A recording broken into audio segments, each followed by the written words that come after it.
Hello, everyone. I'm Miles O'Brien. Welcome to Miles Ahead. It's now been 2.5 years since the whole world seemed to be glued to the story of the Titan submarine that went missing on its way down to the Titanic. 5 people were killed when it imploded. And in the middle of all that, the media just kind of lost its mind. Today's episode joined your feed on November 18th, the same day the new book Titan Unfinished drops.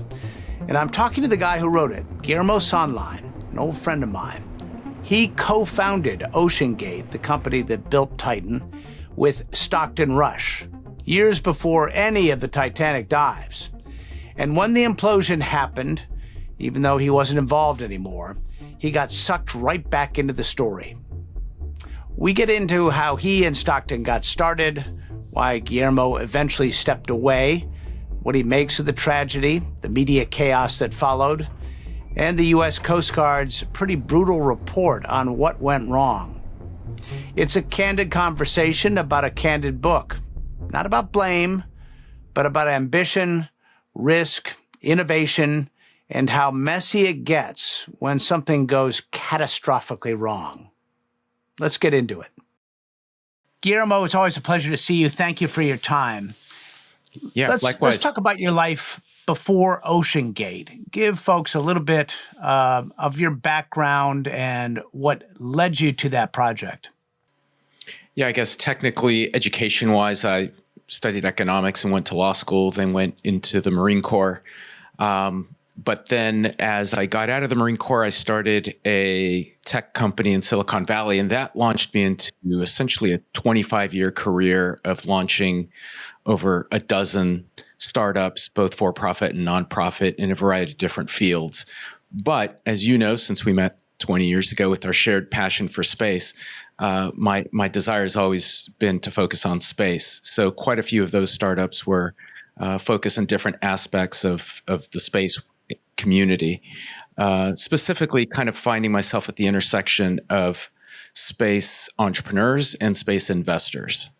And that led me in 2006 to start a group called Space Angels Network, which connected accredited individual investors with very seed stage space startups. Through that effort, I met a guy named Graham Hawkes, who is a sub designer. That was in 2008. And I worked with him for about a year or so, helping him with his venture. And he's the one that introduced me to Stockton. And in 2009, Stockton and I co-founded OceanGate. Before we talk about Stockton, just help people understand what might seem counterintuitive, the connection between people who love space, want to explore it, and also want to explore the undersea world. Yeah, it's kind of interesting because at its core, going into space, especially human exploration of space, is really about the human exploration of extreme environments, basically going somewhere where the human body is not designed to go. And terrestrially, we do that when we go to the poles or when we go into high altitudes or go into deserts. And the most extreme environment on Earth is actually underwater. Not only can we not breathe down there, but every 10 meters of depth, we gain 1 atmosphere of pressure. So very quickly, we get to a depth where we can, the human body gets crushed. And so the kinds of technologies that you need and the kind of skill sets and experiences and operational capabilities that you need to go underwater are very similar to what you'll ultimately need when you send humans into space. Let's talk about Stockton Rush. Tell me about how you met him and how that developed into ultimately a business idea. I think Stockton, like me, he was wanted to be an astronaut, wanting to go into space. Kind of a frustrated astronaut, kind of like me, because both of us, our eyesight went bad right at a time where we would have potentially joined NASA's astronaut corps. So his career went a different direction than being an astronaut. My career went a different direction. He had been basically acting as an angel investor in a variety of different startups. I had been doing startups as an entrepreneur. And we both kind of gravitated toward submersibles for the same reason. It seemed like as close as we were going to get to go into space without actually going to space. You have described him as driven and visionary. Was that your immediate impression of him? Not necessarily the visionary part, but definitely driven. He's very high energy, does everything fast, thinks fast, talks fast, moves fast, makes decisions fast. Not everyone can do that, but he could do that. And that was apparent right from the first time I talked with him and met him. I think the visionary part kind of came later, after we had started OceanGate, and we were trying to develop the business concepts from that. What was the original vision? What was the business plan for OceanGate as you and Stockton and initially Graham Hawk envisioned it? I think the original vision, we knew we wanted to do something related to crewed submersibles, again, because we thought it was kind of like going into space, but here on Earth. But as a business, we felt like we needed to solve a problem. And the problem we wanted to solve, which you alluded to earlier, is giving humanity better access to the ocean depths for the purpose of exploring, for the purpose of studying, and for the purpose of preserving. And at the time, back in 2009, there weren't that many subs available for people to go. By the way, every time I say deep, I mean 1,000 meters or deeper. So for people to go deeper than 1,000 meters, there were very, very limited opportunities because there were very few subs available that could go that deep, and they were very expensive and they were very difficult to access themselves. And so that's the problem we set out to solve. The sad irony of this whole incident is that today in 2025, that problem still exists. Right. There still are only, I think at last count, 13 subs in the world that can go deeper than 1,000 meters. And I think 6 or 7 of them are in the hands of national governments. In some respects, access to space is easier now, isn't it? Yes, exactly. Interesting. All right. Now we're looking here at Antipodes, which was a vessel which OceanGate bought early on, not designed by the company, but in order to learn a little bit about operating underwater, this is a good way to begin. You invited me for a cruise on Antipodes with Stockton, which I enjoyed very much. We went beneath the surface of Puget Sound. Didn't see a lot, but it was very interesting being on board Antipodes. Tell me what this vessel had to do with the whole business plan and where it fit in. Yeah. So first of all, you were the first storyteller / filmmaker we took in the sub.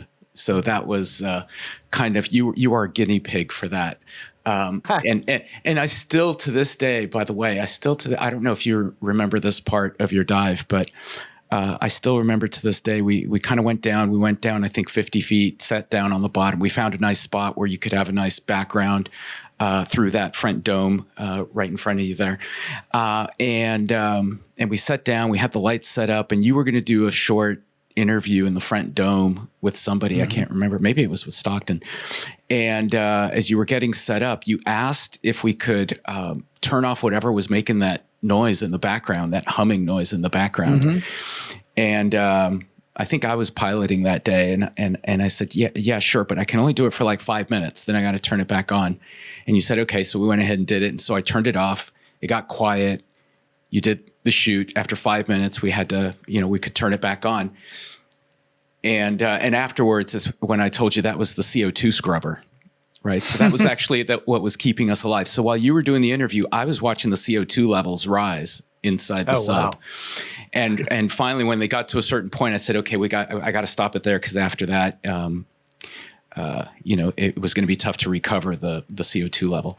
Anyway, a little side story there. Okay, but Antipodes, I mean, the business model never imagined purchasing previously built submersibles like this. The idea was to push the envelope, try something new and different? Because it's very expensive to operate one of these, right? Yeah, well, yeah. So yes and no about the initial thing. So keeping in mind that Stockton and I, when we started OceanGate, we only had about a year's worth of experience in the submersible world. So we were relative newbies. We were trying to figure things out. We knew we were going to need to learn a lot of lessons, and we figured the easiest thing to do that would get us started is to buy an existing sub, one that had an extensive track record. It wasn't going to go too deep. Antipodes was only rated to 300 meters, but it was classed. It had heritage. It was relatively easy to operate.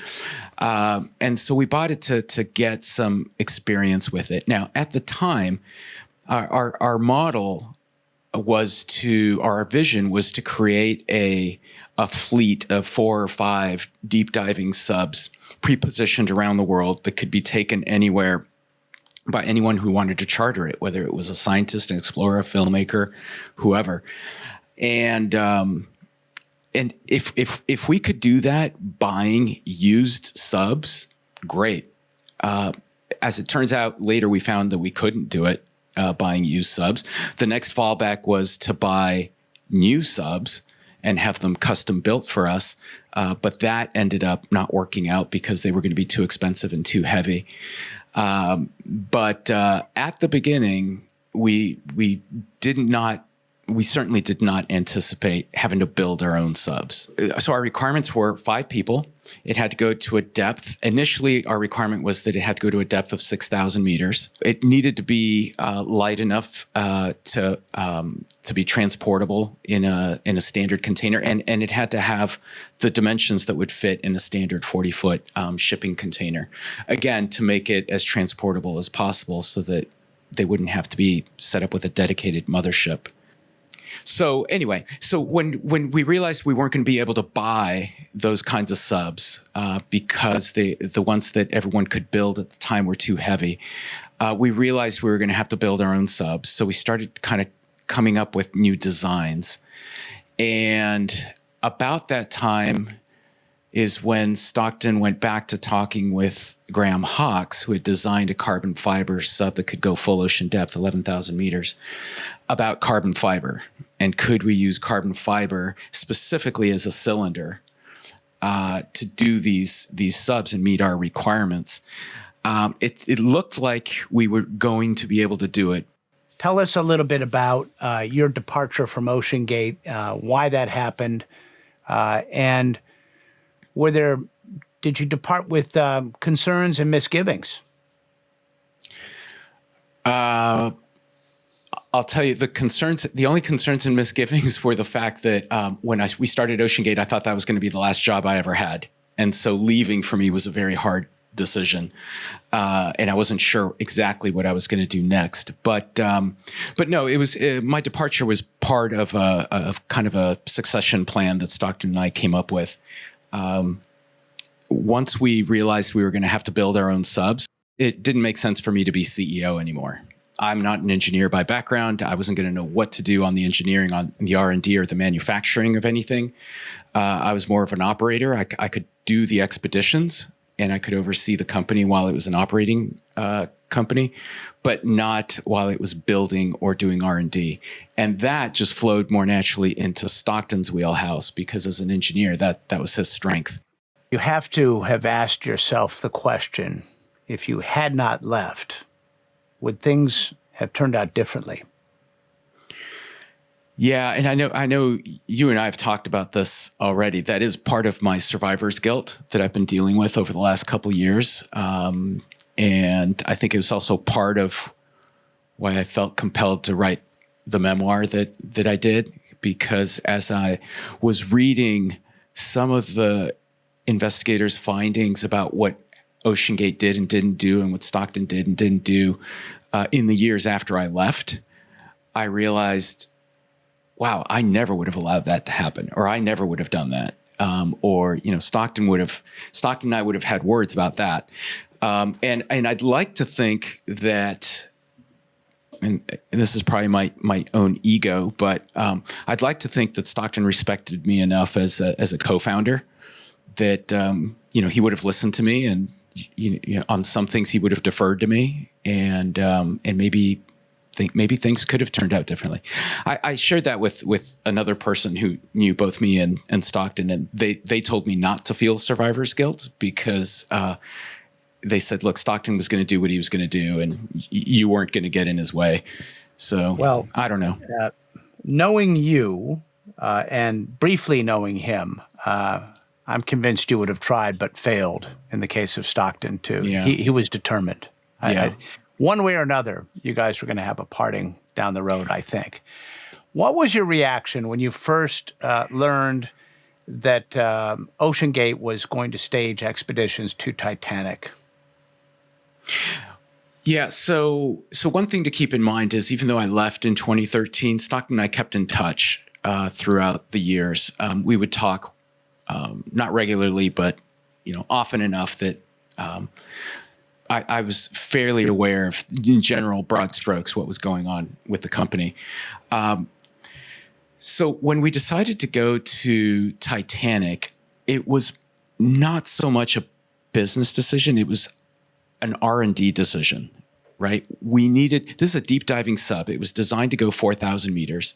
That's the average depth of the ocean. When you do test dives, you need to be able to test certain systems. And since this sub was going to be set up for charter, it meant that it didn't just need to dive to 4,000 meters. It needed to be able to work at 4,000 meters, basically accomplish tasks at 4,000 meters, depending on what the charter wanted.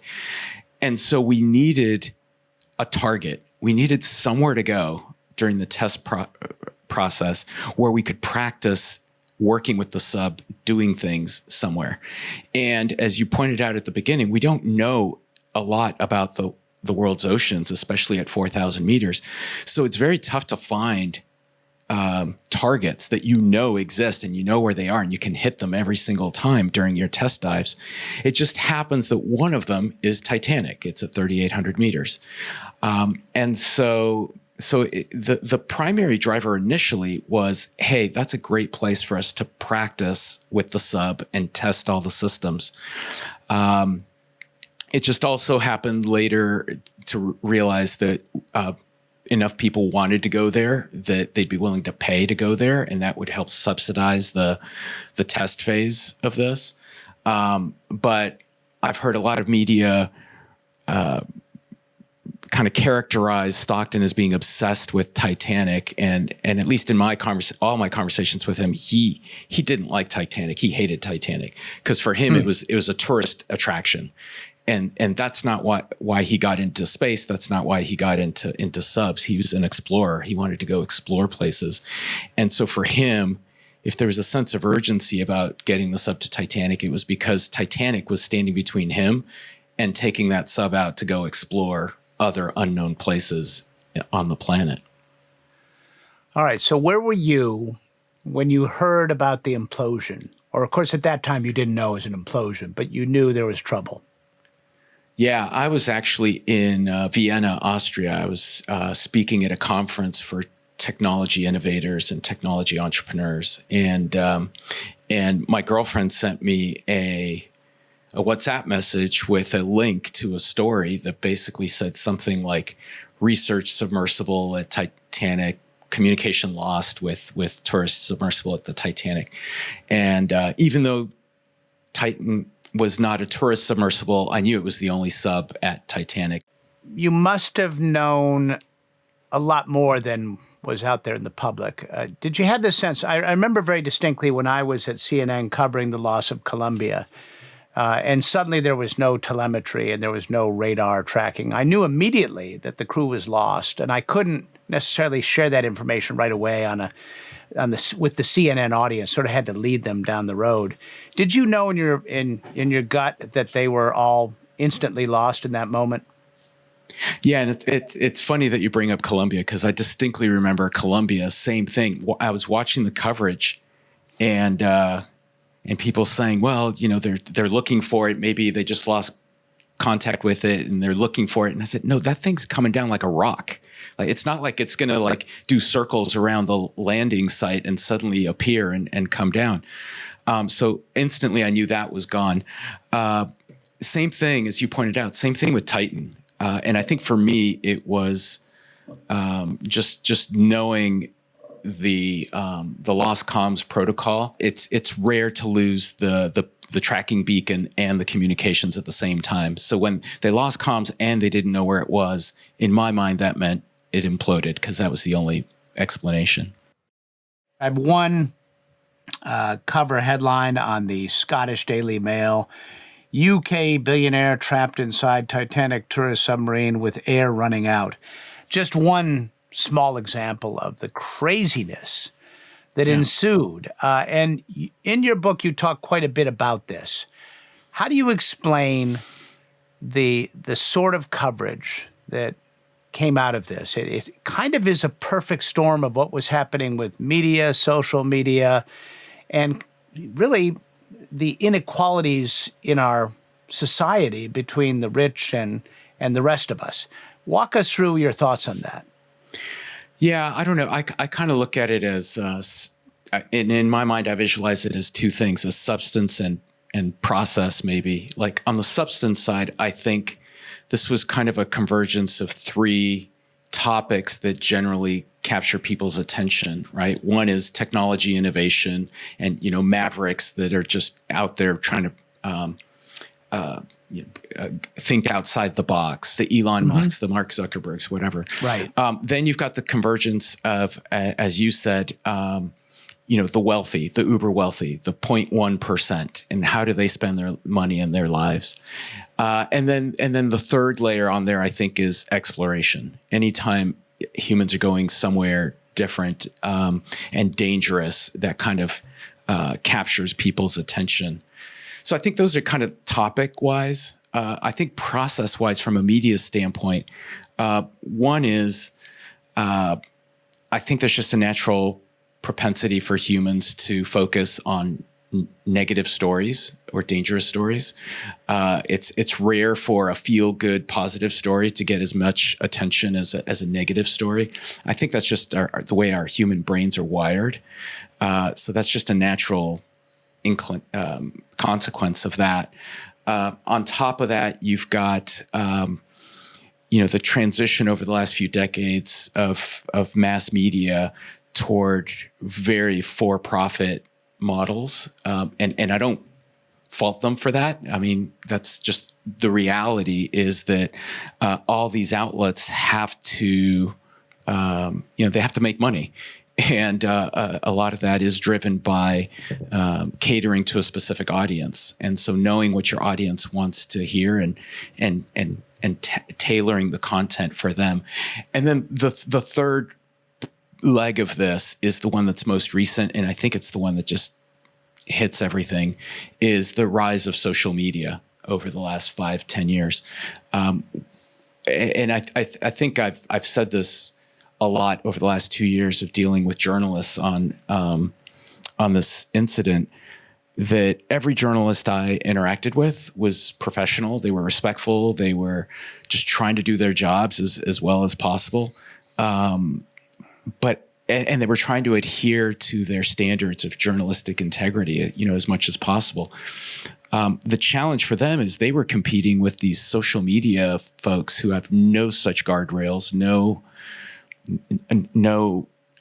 standards, no anything, and they're just going a mile a minute, right? They don't need to verify anything. They don't need to confirm anything. They don't need to research anything, and they're just throwing stuff out there.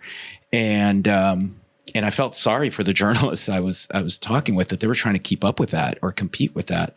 And I don't have a solution for that. I know that's more your world than my world, but I have no idea how you deal with that. It's a grim state of affairs, which is the subject of another podcast sometime. But I will say this, a couple thoughts. First of all, nature abhors a vacuum. And unfortunately, in this case, the company was not set up to respond to all of this. You were out of the mix. I'm certain if you were still there, you would have stepped before cameras to try to help, control the narrative somewhat. But that didn't happen. How big a deal was that, do you think? I think that was huge. That was the first. I just couldn't understand. I mean, it seems like crisis management 101, or crisis communications 101, right? Immediately get somebody out in front and try to steer the narrative in some way, shape, or form, or at least not let it get away from you. And it's not a matter of controlling the narrative, even just having someone come on and say, look, we understand everyone has questions, but right now we're trying, at the time it was a search and rescue, right? We're just trying to focus on trying to recover our colleagues. And, as soon as we know more, we'll let you know. Even something like that, wasn't done. And I understand, or I assume that one of the reasons for not doing that was advice of legal counsel and advice of their PR firm. But I have no idea why someone didn't step up. Now, I do think one of the other issues, again, that Stockton and I had this worked out while I was there. There didn't seem to be a clear succession plan, and there didn't seem to be a clear crisis communications plan in place, because you just had your CEO go down in the sub. When he and I were both there, if one of us was, what we usually tried is only one of us went on a dive so that the other one was left in case something happened. And if both of us were going on a dive, we left somebody in charge up top. On top of that, in this case, there was no COO. There was nobody set up to kind of take over as CEO. Also, nobody from the board of directors stepped in. Usually in a complete crisis at a company, maybe somebody from the board can at least step in on an interim basis, and no one did that. There was not even a representative from the PR firm, to step up and say anything. So anyway, I guess that's a long-winded answer to your question, but I think it was a huge part of it. Well, it's very rare when the PR people and the lawyers agree. They're usually going in opposite directions. The lawyers want to clamp it down. The PR people would like to start telling the story because they're aware that somebody's going to tell the story, which is what happened. And the consequences of that are felt today. The report which came out this past week, it's hard to read, Guillermo, and I wasn't even there. So I can only imagine what it was like for you. And, if this is too much of a PTSD moment for you, just say so. But as you read it, and it talks about prioritizing innovation and schedule over safety, that kind of thing. I mean, again, you were out of the company. Let's make that clear. But did that resonate with you? Did you see the seeds of that at least before you left? Yeah. So it was difficult to read because it's like reading the autopsy report on the loss of your loved one, right? And even if every entrepreneur feels like their startup is their baby, right? Even after you leave, you're still interested in the well-being of your baby. And so it's, so it was kind of hard for me to read at least the findings of fact of what happened after I left. Because some of that stuff I didn't know. It was stuff that even though Stockton and I kept in touch, he and I didn't really talk about some of the details that were in that report. So that part was hard. And I think it was also hard, obviously, reading the stuff where, I'm named as the co-founder, right? Anonymized. So everything that I did while I was there. And fortunately, they got most of that factually correct, at least as far as I remember. But some of the other things. Now, that being said, you asked me if I got an inkling of some of these cultural things even before I left. I kind of did, which is I think why I have that survivor's guilt, thinking that maybe I could have kept it in check a little bit. It hit me as I was reading this that, hey, maybe things did change a lot after I left. Maybe there was a lot of cultural shift after I left. Then again, I talked to a lot of people who worked there who were not fired. And they have been watching the media and the documentaries and everything. And they said, everything that they're saying, it's like they're talking about a different company. That's not the place I worked. The place I worked was not a toxic environment. So I don't know. As I've said before, I think one of the interesting things about these kinds of reports, and actually I'd love to get your take on this because of all your coverage of aviation accidents and reports in Colombia, is sometimes it's interesting what's in the report, but what's even more interesting is what's not in the report, and what they did not look at or what they did not talk about in the report. So. Yeah, reading between the lines of these things is important. But I'm curious, what would you say were the omissions? First of all, the fact that Stockton was like this like tyrant dictator, right, and running everything. The first thing I would have wanted to see is, okay, well, what did the board of directors think, and what did all the executive team members who worked at OceanGate after I left? What did they say and what did they think? Because this whole concept of a toxic culture, as near as I can figure, is all based on people who were fired. And as we know, people that were fired, usually they have a different view than the company did. So I want to know what everyone else thought. What did the rest of the team, what did the rest of the executive team say? What did the board of directors think? And that doesn't seem to be in there. Like, another big thing is that the company was underfunded and that Stockton was under financial pressure, especially from his current shareholders and investors. So one of the first things I was looking for is, okay, so when the investigators talked to the shareholders, what did they say? Were they actually putting pressure on Stockton, or were they ready to step up with more checks because they were excited that we were finally getting toward that phase 3? I don't know, because I didn't talk to them, but apparently the investigators didn't talk to them either. Those are important questions.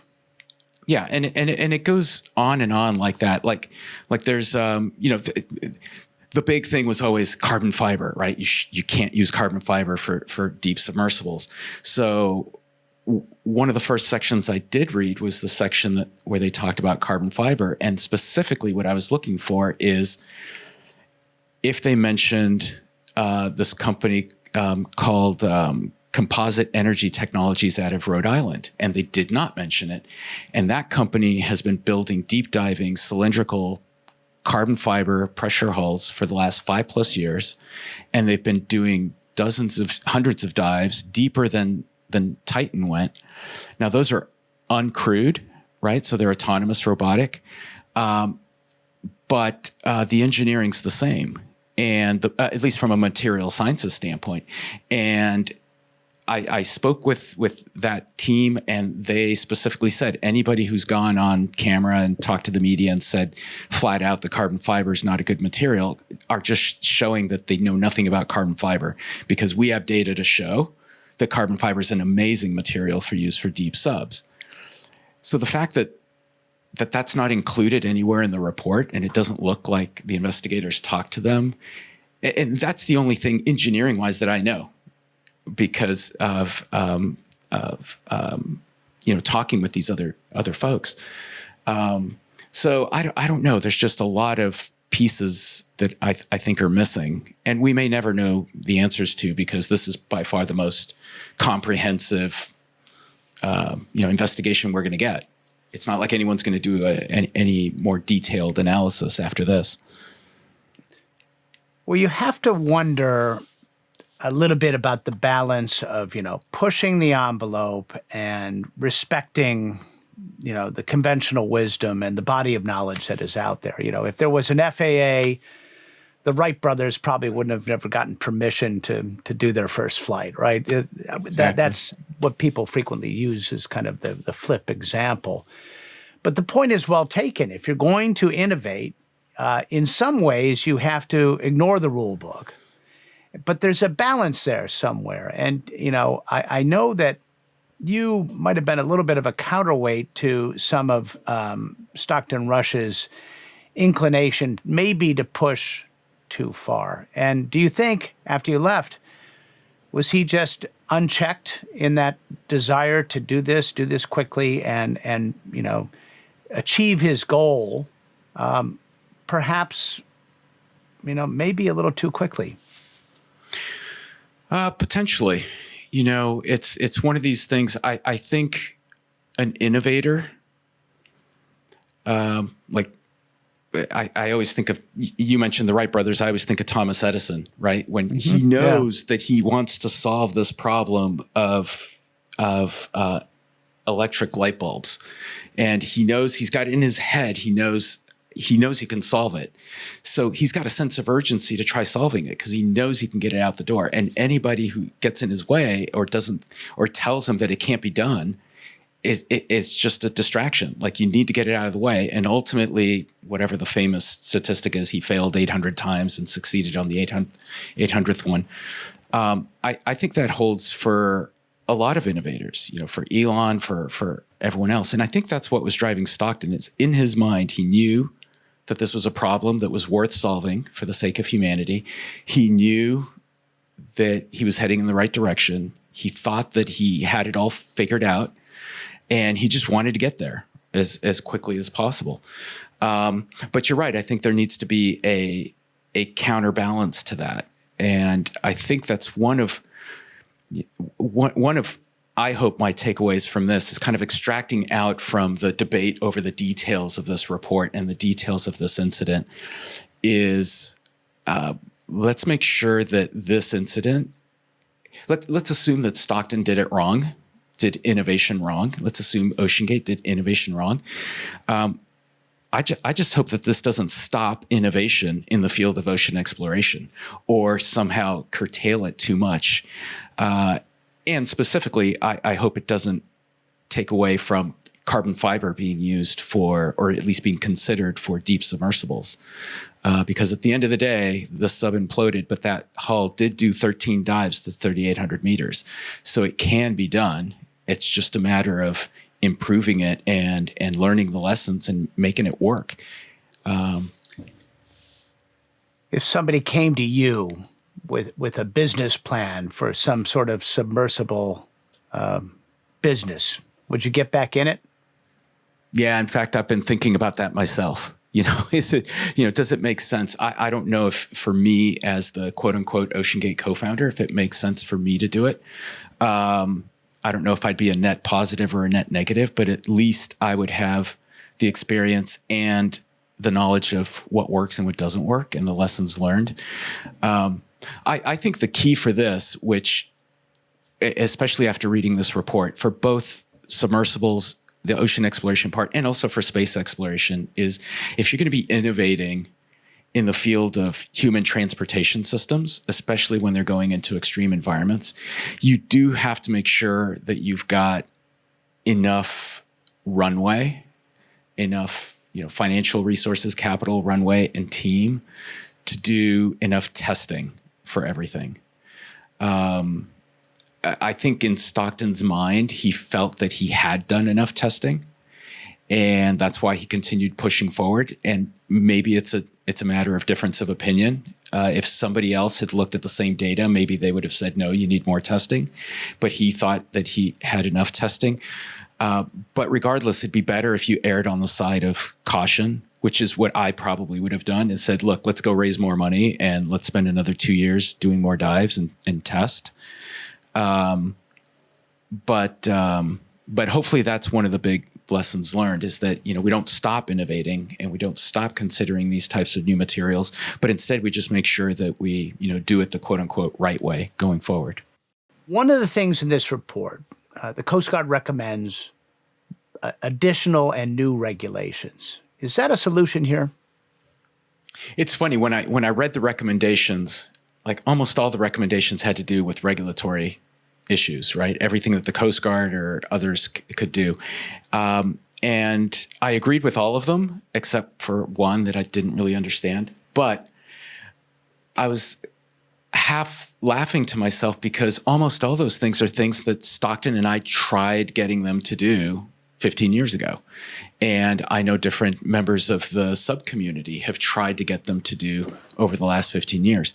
So as a member of the sub community, yeah, I think that's a way to go, especially their first recommendation, which was to work with industry to come up with a new model Okay, I like that part of it, that collaborative part of it. So I like that part of it as a member of the sub community. However, as a taxpayer in the United States, I think it's a waste of taxpayer funds. There's a reason why these regulations haven't been touched in decades. It's just not worth the effort for the Coast Guard to do this, or to get Congress involved in this, because there just aren't that many subs operating in U.S. waters or in the world. As someone from the Coast Guard headquarters mentioned at a conference a couple of years ago, he says, I'm in the business of public safety. I'm not in the business of economic development, because there is a chicken and egg kind of thing here. You know, there are no subs operating in U.S. waters because the regulations are horrible. But the regulations are horrible because it's not a good use of taxpayer funds to fix them, because there's nobody operating in U.S. waters. So it's a chicken and egg kind of thing. Your book, Titan Unfinished, offers a different perspective on all this than most people have heard. What did you hope to accomplish by writing it? I think writing it was more of a personal thing, right? It was part of my grieving process. I'd been doing a lot of media interviews and testifying before the Coast Guard at the public hearing and talking with folks doing documentaries. And I realized I got tired of sitting for 3 hours of interviews to have the journalist use, 30-second clip and completely out of context. And I realized the only way I was ever going to get my whole story out was to write it myself. And just put it out there. And as it turns out, I almost, as I finished it, I almost didn't care if anybody ever read it, because it was really, it ended up being, like I said, part of my grieving process. It was kind of a cathartic experience for me, going back and remembering all of these interactions that Stockton and I had, not just at the founding, but also through the years after I left. But that's a separate decision than publishing the book and putting it out there. And I have had several friends advise me not to publish it because of the divisiveness of this whole topic. But I think ultimately I decided to publish it because I want people to have greater context for when they're forming these opinions. I don't really care if I don't change anybody's mind. If somebody thinks Stockton was a jerk and didn't know what he was doing, he was a criminal, and he got what he deserved and all that, that's fine. People are entitled to their opinion. But I would prefer it if they form that opinion having much greater context and understanding more about the circumstances behind the founding of the company and the development and how certain things that you read in the media came to be, and to have a better appreciation for who Stockton was as a person, as an individual. So I think that for me, there were two different decisions: writing it versus publishing it. Sounds like this was a book that was a little bit of therapy. Yes, it definitely was. And to a certain extent, it was also, as I'm finding and talking to other members of the extended OceanGate family, it was a little bit of giving a voice to people who are not speaking out. Because for every one disgruntled former employee, there are probably 10 or 15 former employees, or just former employees, who that was not their experience. They actually liked Stockton. They liked OceanGate. They believed in the mission. And they don't get to speak out, or they don't want to speak out because they don't want to take the arrows in the back. I kind of had no choice because of that title, co-founder. I never get rid of that title. And because OceanGate was my baby. So I kind of had to do it. So anyway, it was a little bit of therapy, and it was a little bit of just something I felt just needed to be done.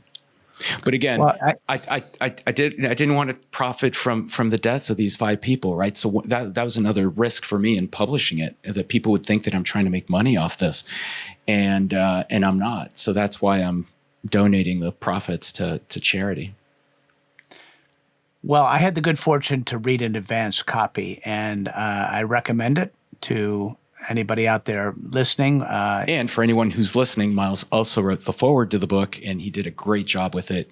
Didn't need to change one word, comma, period, nothing. It was amazing. So even if all you do is read the foreword, that it's worthwhile. Yes, I recommend the foreword to you for sure. Yeah, I recommend the foreword, exactly. All right, the book is Titan Unfinished. The author is Guillermo Sohnlein, who is a co-founder of OceanGate and a longtime friend of mine.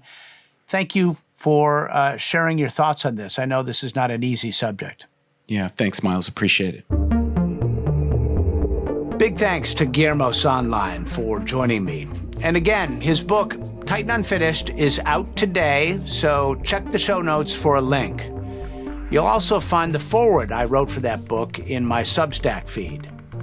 The Titan implosion in June of 23 took 5 lives and left a huge wake in the media, in the public imagination, and among the people who were closest to the project. What I take from this conversation is something I've seen a lot in my line of work. When you push the limits under the ocean, in space, anywhere, the risks are real, and the stories that follow are never as simple as the headlines make them out to be. Thanks for being here with me. I'm Miles O'Brien. And remember, the truth doesn't just bubble up on its own. Sometimes you've got to put on the gear and go after it. Please take a moment to subscribe, like, and comment. This right now is a labor of love for me, and I can't do it for free forever. So help out if you like what you see and hear, please. We'll see you next time on Miles Ahead.